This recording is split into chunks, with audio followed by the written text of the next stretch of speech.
Welcome to today's interview. I brought on Laina Orlando. Laina, welcome. Oh, I'm so happy to be here. Thank you. Yes, we've been chatting. To everyone listening, I terribly regret not recording our entire pre-call, but I'm excited to dive in. So I'd love to for you to give a background. Where do you live and what do you do? So I currently, and for the past 30 some odd years, live in Atlanta, Georgia. And I have been what I call myself as an awareness coach for the last 15 years and been helping people become self-aware. But I'm in a transition. I'm about to shift that. But that's what I've been doing for 15 years. What are you shifting into? I want to help people who are ascending. So there's a very big difference between becoming self-aware. Most of my clients have been moving towards awakening, and I find that I'm helping them, assisting them in the ascension process. So I'm shifting everything to more of becoming aware of what ascension is all about. Well, and can we back it up and give a more foundation? Because this is something I speak of. So I definitely talk about when it regards to mindset. It's about becoming, first of all, you have to become aware. Yeah. And then you have to, I believe, live intentionally. But first you have to have that awareness. So what do you mean by self-aware and what is power of awareness?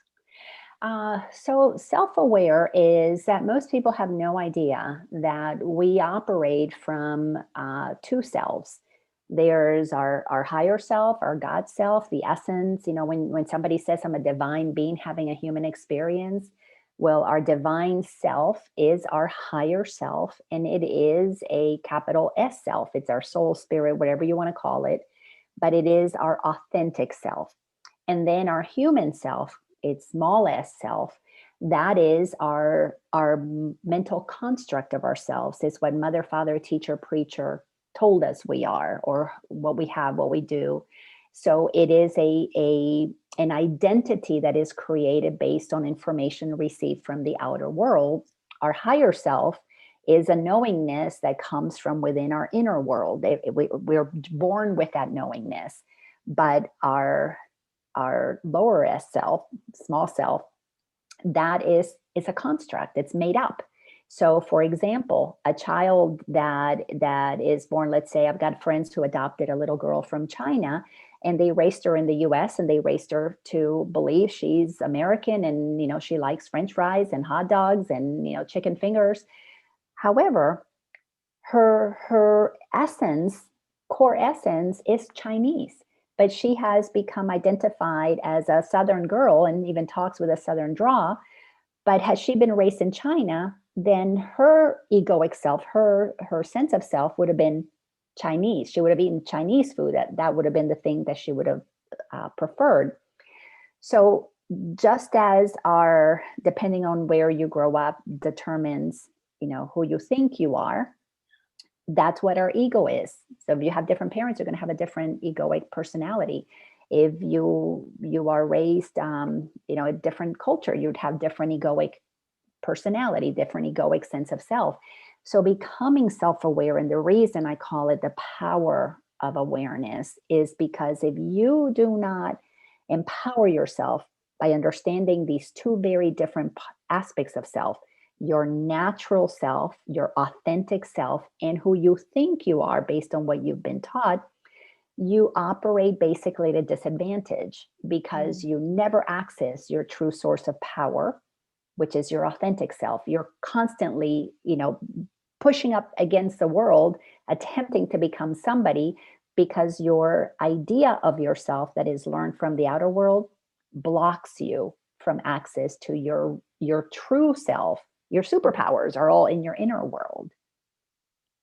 I'd like to dissect this a bit. So first of all, something that came to mind when you were talking about that, I definitely learned via metaphors. And so I kind of think of this mental construct as though we're a computer or we're hardware. So if we think of the ego, not in an arrogance, like, oh, that guy has a big ego. No, Yeah. we all have an ego. But if we think of this ego as it's a virus to the hardware, is that a fair interpretation? I wouldn't say the virus is the ego. I would say the virus is believing the ego. Okay. I would say the ego is a programming, it's a software.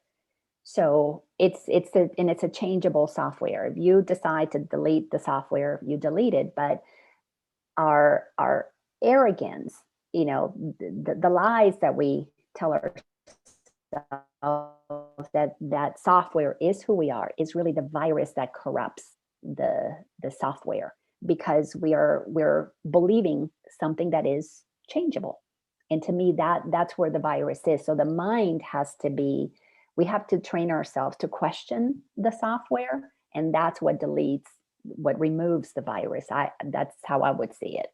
Well, and that's, I think, where the awareness piece comes in. But so Hmm. here's what I understand. And some of this that we're talking about stems from the book A Course in Miracles, this whole duality and separateness. But if you think about it, there's nearly 8 billion people on this planet, and we've all created these quote identities. I'm Heather, you're Laina, that's my Hmm. neighbor, he's a guy, that's a girl. So we've created all this separation, this separateness, the need to compete and scarcity and fear, and we've created this insane world. Pardon the interruption. If this content is resonating with you, I want to offer you some additional resources. Check out my website, heatherhakes.com, and take the free life assessment. This is a great tool to take inventory in life where you're feeling in alignment and abundant, and where you're feeling stuck, stressed out, or, as someone recently emailed me, completely ruining my life. I've also created a self-study course all about mindset and manifesting. Again, check out my website, heatherhakes.com, and click on course. Finally, if you are ready to deep dive and really transform your life, I offer one-on-one coaching. I will teach you what has taken me years and tens of thousands of dollars to learn, in which you can start implementing right now. To learn more and schedule your free strategy call, visit heatherhakes.com/coaching. Now back to regular programming. But that's not our truth. Yeah, So exactly. how do we delete this software? How do we let it go and step back into the truth, our power? Yeah. Well, that's a great question. And that's really what this work is all about. The whole process of awakening and becoming self-aware is the willingness to question every Mhm. single one of these stories that we have accepted as true. But we have to get past that righteousness that says, no, I'm not going to question my thoughts. If I believe them, they're true. Mhm. And and to me, that's really the virus, is our fear of questioning our own thoughts, because it's been ingrained in us to be right. And if we were wrong, well, that's a bad thing. So nobody wants to be bad, and because bad always is attached with punishment. So we don't want to punish ourselves and be wrong about our own thoughts. But once we're willing to see that maybe the reason we are not happy is because of the way we perceive life, the way we believe, what the things that we do, the habits. So there has to be a willingness to question. If you keep getting, the keep doing the same thing, expecting a different result, like Einstein said, at some point we begin to question. And Okay. that is a necessary, um, something necessary to be able to become self-aware, is to question your thoughts. And that's when you begin to discover that there are two different thought systems, two different. One is the operating system, it's part of the hardware, that's our true self. One is the software, it's changeable. So we've got to get okay with, changing or eventually deleting the software, but at least changing it. Yeah. Well, and I think for me, how it's worked for me is, I've come to crossroads or points in my life and been like, I don't want this anymore. And I simply, so these are the words that I use: humility, Mhm. curiosity, and then to surrender the need to control, to let go. And I've literally asked for guidance. So my new mantra has been, show me the way, Yeah. because I don't want to struggle anymore. I don't think none of us like consciously want to struggle, but I think it's the belief that we have to struggle to get ahead or achieve or whatever it is. So Yeah. Yeah. And that's a software. That's no, an installed bit of software. This whole thing about we have to struggle. right. Not everybody believes that. And that's how you know what is our authentic self. We all believe the same thing when we're authentic. Our egoic self, our programmed self, conditioned self, thinks lots of different things depending on your religion, depending on your gender, your sexual orientation, the culture, your religious background. All the beliefs are very different. Yeah. So we've got to question all of these different beliefs, and as you begin to question them, you begin to see their limitation, their block of your true authentic self. And one of the words that you used in that, humility, surrender, and curiosity.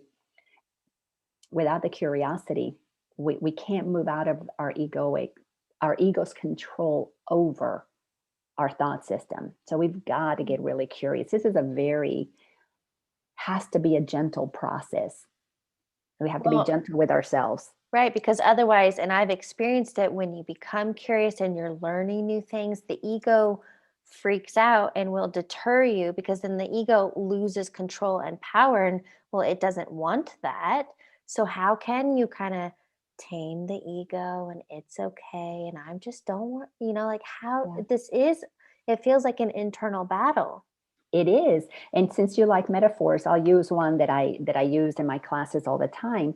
So, those spy movies, when you watch spy movies, what is something that always has to happen is to find out the secrets of your, opponents.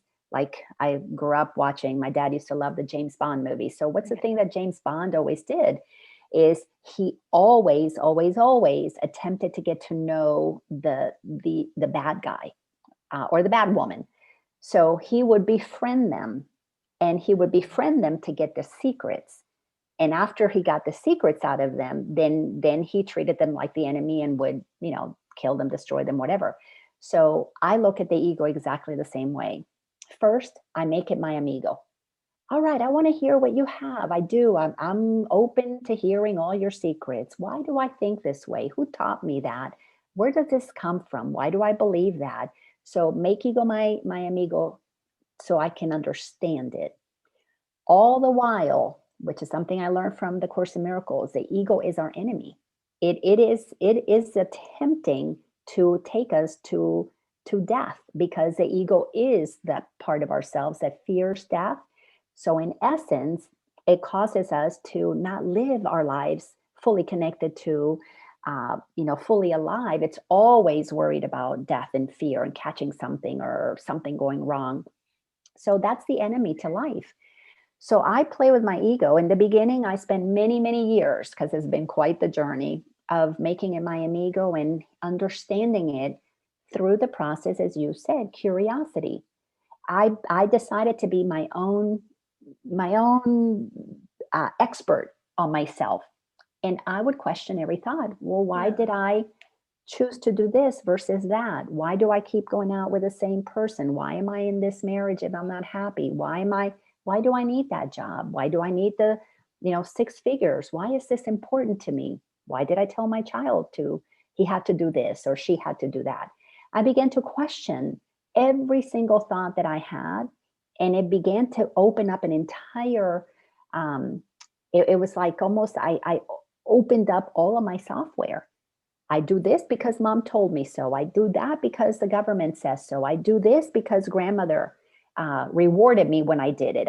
Don't do that because father told me not to do it.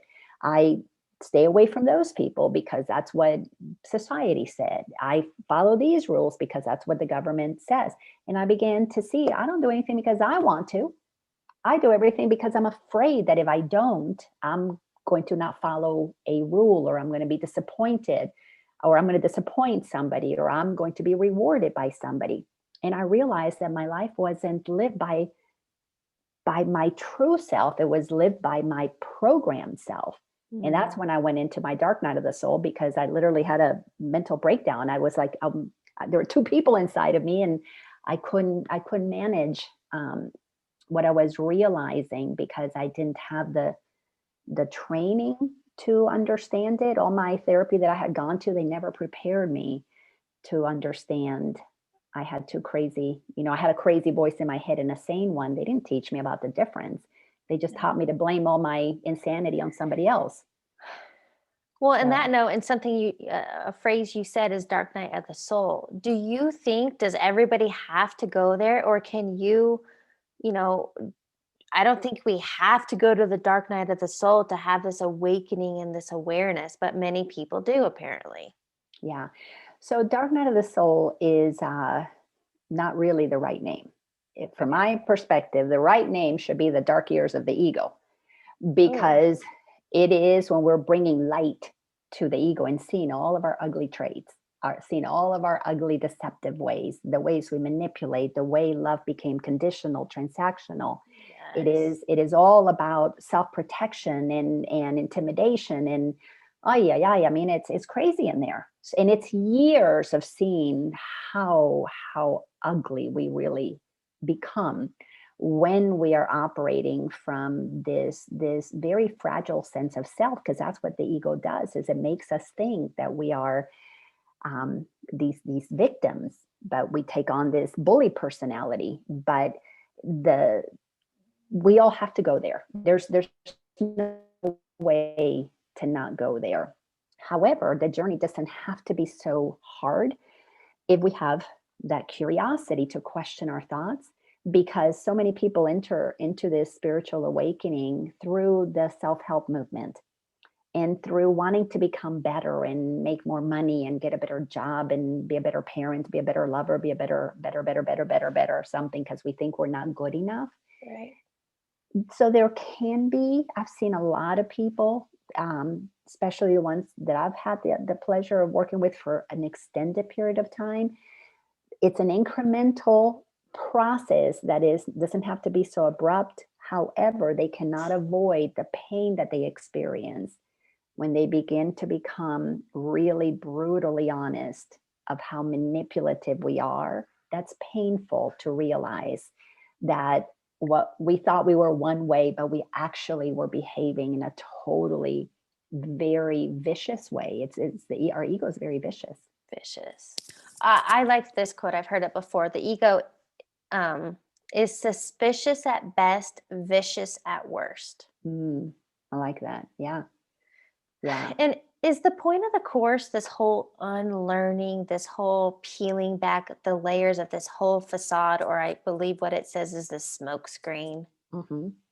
to the truth, the essence of who we are, which is light and love? Yeah, but it has to be done. You have to have the understanding of those two parts, Okay. because a lot of people start the course because they're learning about the ego, and that for a little while it feels really exciting. You're learning about the ego until it's time to undo it. Um, but it's also about recognizing that we are the essence of God. God is. There's nothing else. God is the energy, the essence, the allness, the it's what permeates everything. It's life, it's love, it's light. I mean, God is all of that. So we're doing it in tandem. We are looking at what blocks it, and then we are revealing what was being blocked by that. So it happens in tandem. But the course is really clear that we have some obstacles to accepting our God essence. And a lot of people will come, understand the ego, get some wonderful information, get some clarity about what God is, but never quite come to the place where ego dissolves when you accept your godness. I mean, that's how it happens. The ego doesn't just dissolve because you discover it. Actually, that's when it gets really vicious. It try to hold on to it's that sense of self, because you used a powerful word. You used the word surrender. The surrendering part, we think, oh yeah, I surrender, God takes over and runs my life. Well, it's not quite that way. The surrendering is you thinking you have to do everything by yourself, that we're surrendering that part of ourselves and accepting that we've never not had the presence of God. If we're breathing, God is what is animating us. God is the life that animates us. So it's a coming together in tandem of a releasing of the blocks to the presence of the love that has always been there. Mm. So, and that's where, to me, it's a distinction between self-awareness, the power of awareness is I've got these two voices, and awakening is I now only listen to one.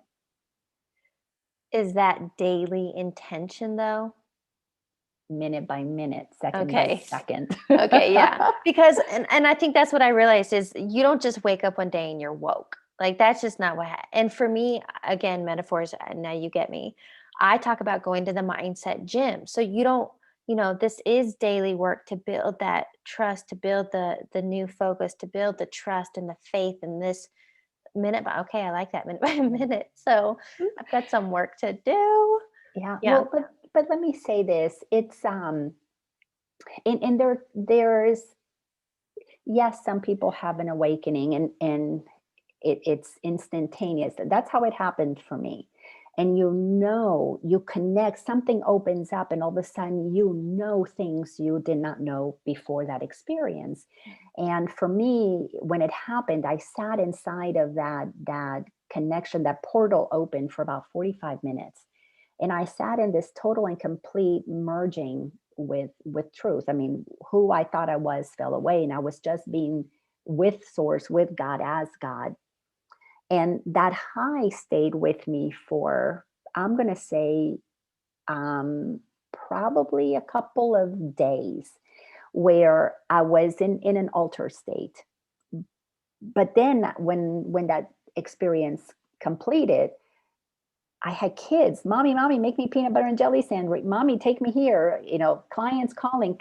I was a realtor. Can you show me this house? Husband calling. Can you get the laundry done? We got to do this. And I'm in this altered state where I'm like, oh my God, can you all just like get the F away from me? Yeah.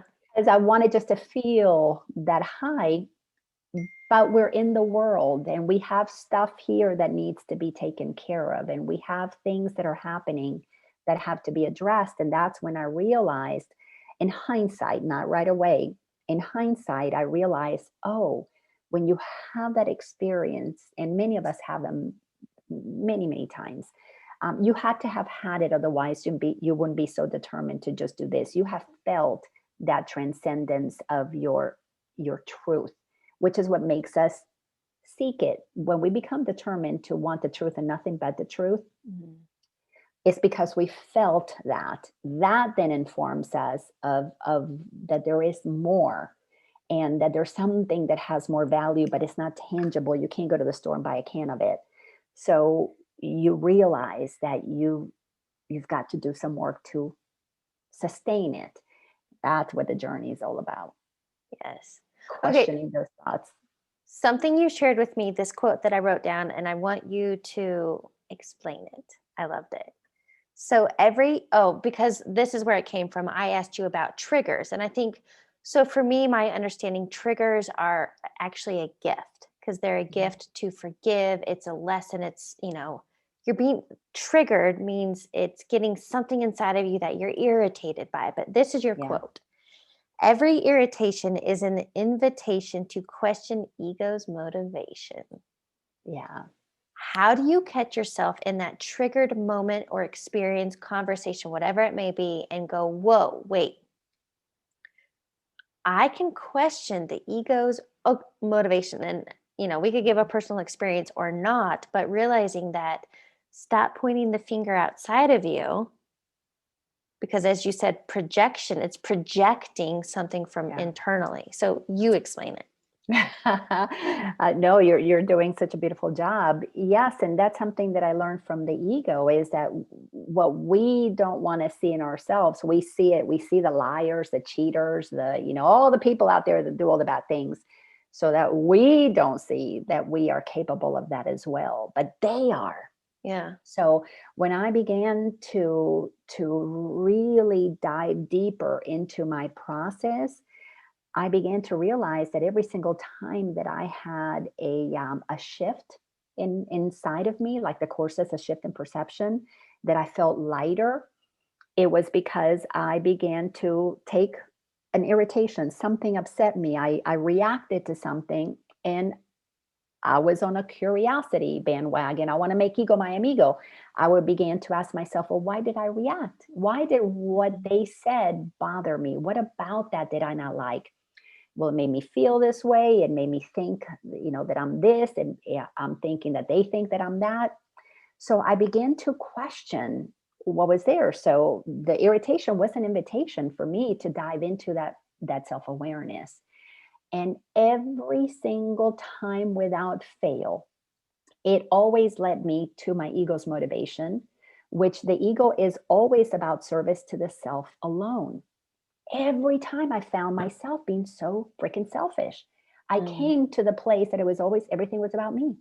I was always irritated for something that always had to do with me not getting my way, with me not being acknowledged, with me not being as special, with me not being the center of attention or whatever it was. And that's when I realized, oh my God, this thing that I'm making my amigo is really my enemy, because every single irritation pointed at an aspect of myself that was ingrained in my subconscious mind as part of the programming that I received.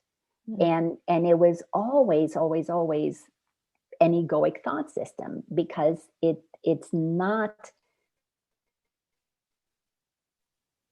my real self. So my pretend self is the one that I got to understand better through the irritations. And if it wasn't for that little saying, that it just became my regular thing. Every irritation is an invitation. Let me go in, let me go in, let me go in.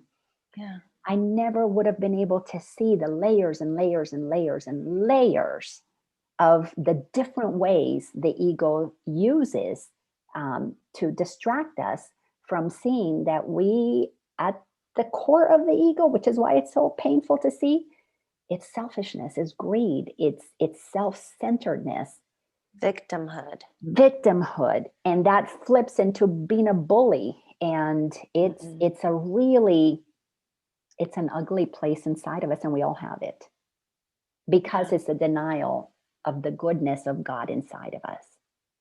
So would the advice be when you're triggered? Here's what I'm hearing, because I was trying to like put this all together. So if I'm triggered, to stop, question the motivation, ask these levels of layers of question to take your power back, because what is it internally that you feel or think about yourself that they're actually just shining a light on, right? Exactly. That's why it's an invitation. It's a gift. Oh, It's a gift. okay. And all these mirrors come in for you to see yourself in those Oh, mirrors. yeah. But then we're saying, no, you irritated me, Yeah. Or as you opposed made to me feel like that, or you exactly. did that to me. Exactly. Oh, okay. So I'll give you a simple example. Okay. My son would come home, and one of them, when he was little, one specifically, I remember this actually happening quite a few times. And he would come in, and he had a teacher. Oh, I can't think of her name right now, but we'll call her, Mrs. B. Mom, Mrs. B made me so mad. And I would say to him, why would you give her your power? What do you mean, give her my power? I'm like, why are you saying she made you mad? You're choosing to be mad at what she said. And he would say, no, she made me mad. Okay, so what irritates you about what she said? Well, she just said this, embarrassed me in front of the class, and that made me feel really, really bad about myself. Okay, so she said something, you're choosing to feel bad. And I would ask him, why? Why would you choose to feel bad about what she said? Because she embarrassed me in front of the class. And I would ask him, what did you say in front of the class? And he would go on to share whatever it is that he had shared in front of the class. And I said to him, if that is your answer, why don't you own it? Well, she said it was wrong. Well, you can own that is your answer. And you could say to her, can you please correct me? If I'm wrong, let me receive the correction. Well, the motivation for his ego was to have him go into victimhood. And in victimhood, he got to then be mad and blame her. But here's the ultimate motivation of the ego, to not hear the correction of the answer, so that he would continue to operate inside of this victimhood. And it became a pattern for him for a while that really blew up when he started doing drugs. But because of all of those questions from when he was little, he was able to see that he had this, and I know I'm guilty of this because I helped program him. I was the source of his power, and his dad, we were the ones who always knew everything, and he didn't know anything. We had to tell him what he needed to know because, parents know best. So Spencer had grown up with parents as authority figures, and then teacher became authority figure. And little by little, what he was doing was saying, I can't, have my power. I always feel bad because you guys take my power away. Yeah. And I'm like, this irritation is an invitation for you to take your power away. And it's okay to say, you know what? I don't know this answer, Mrs. B. Can you please tell me what it is? And stay grounded in that it's okay that you don't know everything. But he had been trained. Everybody knows more than he does. And his irritation, being mad, it made him mad, was a reflection of he was giving his power away. He was really mad at himself for not feeling comfortable and safe and secure enough to say, I don't know the answer, because he had to be right about his answer. So there's so many things that get woven into all of these different beliefs, the programming that he got from his parents, the teacher, she's there to teach, but he wants to be right. He doesn't want to be wrong and embarrassed in front of the class. So he feels, teacher makes him mad because he got embarrassed in front of the class for having the wrong answer. And we prized him only when he was right. We punished him when he was wrong. So many things get all mixed in, and it requires a lot of gentleness and curiosity to peel the layers of this onion called the ego, until he came to the place where he realized that it's okay to not know the answer. It's okay to be wrong. It's not a big deal. Our soul doesn't care. Our soul came here to learn how to be human, but infuse the humanity with a sense of knowingness of its eternal, infinite self that doesn't get affected or hurt or offended through the process of learning how to be human. So he had to begin to merge the two.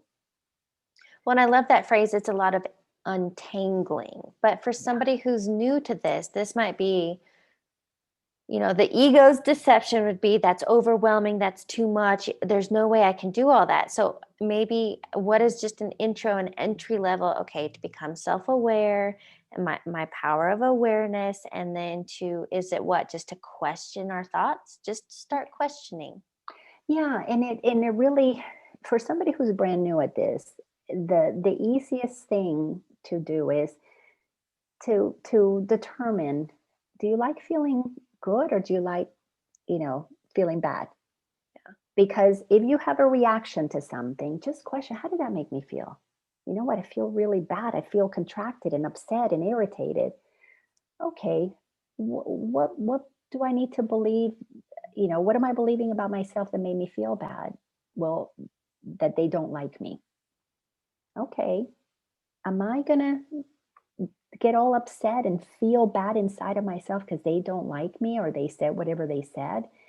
And when we start noticing that our thoughts make us feel good or bad, that right there is so powerful, because then you can begin to question, well, why am I letting this situation or whatever change how I feel? I prefer to feel good and I prefer to feel peace.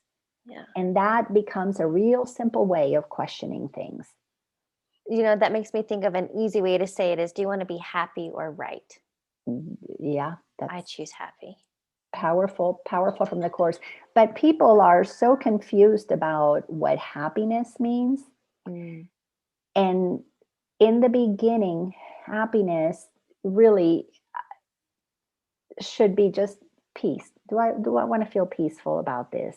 Okay, Do I want to have peace and a sense of space inside of myself? Peace feels a lot more, because most people don't even know what happiness is. We all think we got to buy happiness. We got to do something and get happy. So happiness is really, we don't understand happiness, just like we don't understand love. You're right. So actually I wrote on a Post-it, it's on my computer, and I simply wrote those 3 words. I choose peace. Yeah. But that takes intention and that takes practice. I choose peace. I love that. Okay, so question for you from our conversation today. What is one key takeaway you want listeners to get? Oh, wow. You know, The key thing I want these listeners to get is I just love your sense of curiosity, because it reminds me of the curiosity that I had to have. So the takeaway would be stay curious, really stay curious, question everything, because it's all made up. We make it all up, so we can change our mind about anything and everything. And if you stay curious, we begin to see that we don't have to believe our own thoughts. Just because they're in our head doesn't mean they're right. And if we're willing to stay curious, we discover so many obstacles to our ability to experience peace. So curiosity. Okay, I love that. I have a couple of rapid fire questions I'd like to ask you to wrap up the interview.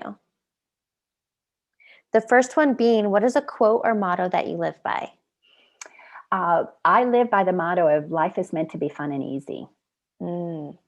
Because when I had my experience with SOARS, and SOARS said, I asked it, I said, how will I know that I am living my life in alignment with you at all times? And said, your life will be fun and easy. And I said, but I've got 3 kids, a husband and a dog. What do you mean my life's going to be fun? My life cannot be fun and easy. And it said very clearly, if you're not having fun and letting life unfold with ease, you're not in alignment with me. And I've taken almost 20 years to live into that. And that's my motto. I love that. What is a book you're currently reading or highly recommend? Oh my gosh. So many. I'm reading a couple at the same time. I highly recommend the Bhagavad Gita. I am rereading it, and it's about Hinduism.